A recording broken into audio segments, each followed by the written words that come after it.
Next DLD నుండి next concept types of register నుండి parallel in parallel out shift register. Previous క్లాస్లో మనం serial in serial out, serial in parallel out గురించి తెలుసుకున్నాం.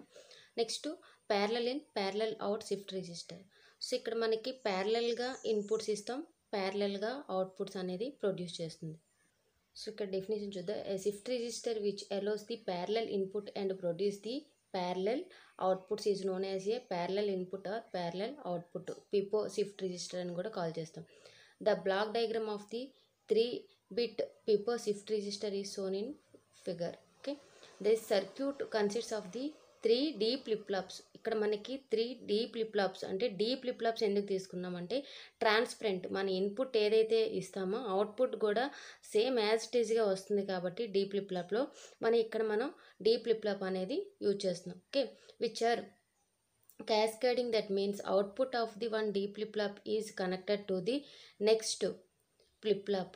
All the flip-flops are synchronous with each other since the same clock signals are applied to the each one. Okay, so ఈ clock అనేది each ఫ్లిప్లాప్కి మనం connection అనేది establish చేయడం జరిగింది. Okay, D flip-flop by making the present enable to 1. Okay, we can apply the parallel inputs through the present or clear. Flip-flop produce the corresponding output based on the values. Asynchronous inputs in this case affect the output independently the clock pulses. Okay, so let us we take example.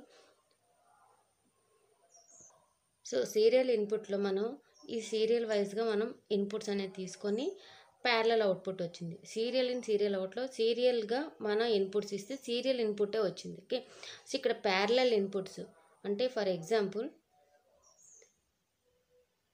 D2, D1, D0 అనేవి inputs తీసుకుందాం. Okay, so ఇవి inputs ఇస్తాం. ఏదైతే ఈ ఫ్లిప్లాప్కి మనం input ఇచ్చామో ఇది F2 flip-flop, F1 and F0.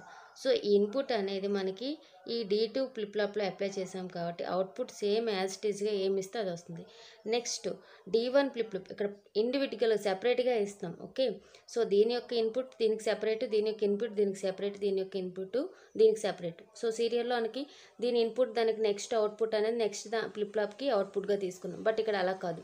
So ఈ ఫ్లిప్లాప్ ఫస్ట్ ఫ్లిప్లాప్ F2 ఫ్లిప్లాప్కి సెపరేట్ ఇన్పుట్, F1కి సెపరేట్ ఇన్పుట్, F0కి సెపరేట్ ఇన్పుట్స్ అనేది మనం ఇక్కడ ఇస్తున్నాం. ఓకే, సో ఇప్పుడు మనం D2 సపోజ్ ఏదైనా ఇన్పుట్ ఇస్తే అది ఈ ఫ్లిప్లాప్ అనేది సేమ్ ఇన్పుట్ అనేది అవుట్పుట్గా ప్రొడ్యూస్ చేస్తుంది. Okay, next F1కి